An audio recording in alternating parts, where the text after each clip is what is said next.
நமஸ்காரம். அஸ்ட்ரோ பிருந்தா கோயம்புத்தூர்லேருந்து.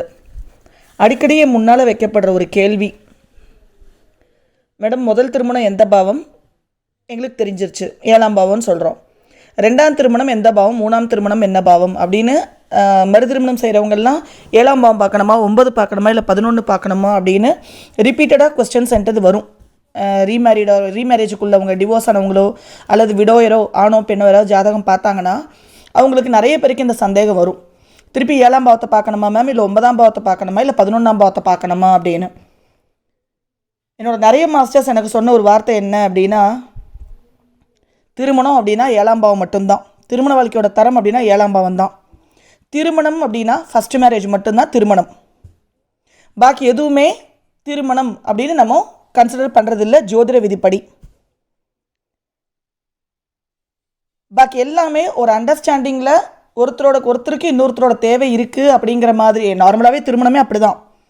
திருமணமே ஒருத்தரோட தேவையை பூர்த்தி பண்ணுறதுக்கும் ரீப்ரொடக்ஷனுக்கும் மட்டும்தான். இறைவன் படைச்சிருக்கிறதே ஆண் பெண்ணுன்னு இரு பாலினத்தை படைச்சிருக்கிறதே அந்த வம்ச விருத்தி ரீப்ரொடக்ஷனுக்காக மட்டும்தான். ஒருத்தரோட தேவை ஒருத்தருக்கு இருக்குங்கிறனால தான். அதில் திருமணம் அப்படிங்கிறது 7ஆம் பாவம் மட்டும்தான். திருமணம் அப்படிங்கிறது ஃபஸ்ட்டு மேரேஜ் மட்டும்தான். அதுக்கப்புறம் இருக்கிறது மேரேஜாகவே ஃபஸ்ட்டு கருதப்பட மாட்டாது. அது அதுக்கப்புறம் ரிலேஷன்ஷிப் என்ன தான் நம்ம லீகலாக பண்ணிக்கிட்டாலும், என்ன தான் கோயிலே தாலி கட்டினாலும், அக்னி சாட்சியாக திருப்பியும் திருமணம் பண்ணாலும், அதுக்கப்புறம் அது லீகலி லிவிங் இன் ரிலேஷன்ஷிப்பு தான். முதல் திருமணத்தில் ஏற்பட்ட கசப்பான அனுபவங்களை திருப்பி இதில் ரிப்பீட் பண்ணாமல், இல்லை அதில் செய்த தவறுகளை 2ஆவது திருமணத்தில் 3ஆவது திருமணத்தில் திருப்பி ரிப்பீட் பண்ணாமல் முடிஞ்ச அளவுக்கு கவனமாக எடுத்துகிட்டு போவாங்க. அவ்வளோதான். நம்ம நார்மலாக இதில் சொல்கிற மாதிரி பட்டி பார்த்து டிங்கரிங் பண்ணி, பட்டி பார்த்து பெயிண்ட் அடித்து மேனேஜ் பண்ணி எடுத்துகிட்டு தான் போவாங்க. சில பேருக்கு அது வெளியே சொல்ல முடியாமல், முழுங்கவும் முடியாமல், மெல்லவும் முடியாமல் பழைய அதே அனுபவத்தை கொடுத்துட்ருக்கோம். ஆனால் திருப்பி லைஃப்பில் ரிஸ்க் எடுக்கிறதா அப்படின்னு சொல்லி முடிஞ்ச அளவுக்கு அந்த வண்டியை மேரேஜுங்கிற வெஹிக்கிளை இழுத்துட்டு போக தான் பார்ப்பாங்க. சக்தி சார் ஒரு வார்த்தை சொல்லுவார், நம்ம டிஎன்ஏ எனக்கு டிவிஷுவல் சார்ட்டை சொல்லி கொடுத்தது சக்தி சார், அப்புறம் தான் விபி கோயல் சார்கிட்ட. ஆனால் ஆரம்ப புள்ளி வச்சு கொடுத்தது எனக்கு டிவிஷுவல் சார்ட் சக்திவேல் சார் தான், எங்கள் ஊருக்காரரு. சக்தி சார் தான் சொல்லுவார், நவாம்சம் ஒன்ஸ் கெட்டால் கெட்டது தான். ஒன்ஸ் நவாம்சம் கெட்டுருச்சு அப்படின்னா அதுக்கப்புறம் நம்ம எத்தனை திருமணம் பண்ணாலும் நவாம்சத்தோட தன்மை என்னமோ அதுக்கேற்ற மாதிரி தான் மேரேஜ் லைஃப் இருக்கும்.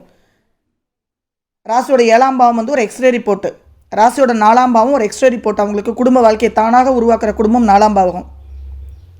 2ங்கிறது பிறந்த குடும்பம், ஸ்பவுஸோட ஆயுள், அவங்களோட மாங்கல்ய பாக்கியம். அதாவது 4ங்கிறது ஜாதகர் தானாக உருவாக்கக்கூடிய குடும்பம். அது 2ம் ராசியில் எப்படி இருக்குன்னு எக்ஸ்ரே ரிப்போர்ட் மாதிரி அதில் நம்ம தெரிஞ்சுக்க முடியும். அதோட ஃபைனல் ரிசல்ட் நவாம்சத்தில் ராசியில் ஒரு 50% தெரிஞ்சிருச்சு அப்படின்னா நவாம்சம் தான் கன்க்ளூட் பண்ணணும்.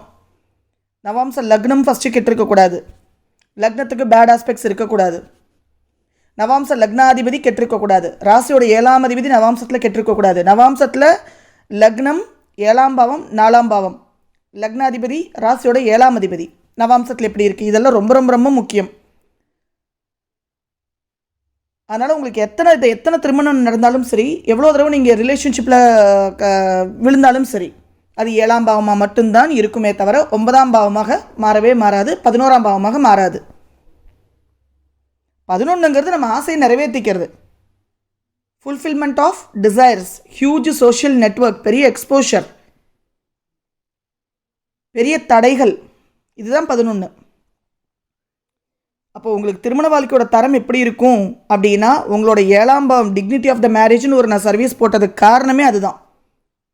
அந்த கன்சல்டேஷனுக்கு பேரே என்னோட திருமண வாழ்க்கையோட தரம் எப்படி இருக்கும், அது எவ்வளோ திருமணம் பண்ணாலும். அதனால் எப்போவுமே இந்த கன்ஃபியூஷன் நீங்கள் எடுத்துக்காதீங்க. 2ஆவது மேரேஜ் பண்ணும்போது 9ஆம் பாவத்தை தான் பார்க்கணும்னு சொல்லிட்டு அந்த மாதிரிலாம் பிளைண்டாக எங்கேயுமே கன்க்ளூட் பண்ணி போய்க்காதீங்க. உங்களோட திருமண வாழ்க்கையோட தரம் என்ன அப்படிங்கிறது உங்கள் ஜாதகத்தில் 7ஆம் பாவமும் 4ஆம் பாவமும் தான் முடிவு பண்ணும். நவாம்சத்தில் லக்னம் 4ஆம் பாவம் 7ஆம் பாவம் இது 3 தான் முடிவு பண்ணும். நம்ம ஜாதகத்தில் கொடுப்பனை என்ன இருக்கோ அதை ஆக்டிவேட் பண்ணுறதுக்கு ஒரு ஆணோ பெண்ணோ நம்ம லைஃப்பில் இணையும். நம்ம ஜாதகத்தில் இல்லாத ஒரு கொடுப்பனையை புதுசாக ஒரு ஆணோ ஒரு பெண்ணோ கொடுத்துட முடியாது அப்படிங்கிறது எப்போவுமே மனசில் ஞாபகம் வச்சுக்கோங்க. சட்டியில் இருக்கிறதா ஆப்பையில் வரும். அதான் பழமொழி, பெரியவங்க சொல்கிற எந்த ஒரு விஷயத்துலையும் பல 100 கருத்துக்கள் இருக்குது, அதை நம்ம தான் டீகோட் பண்ணணும். Thank you so much. Love you all. Astro Brindha again from Coimbatore.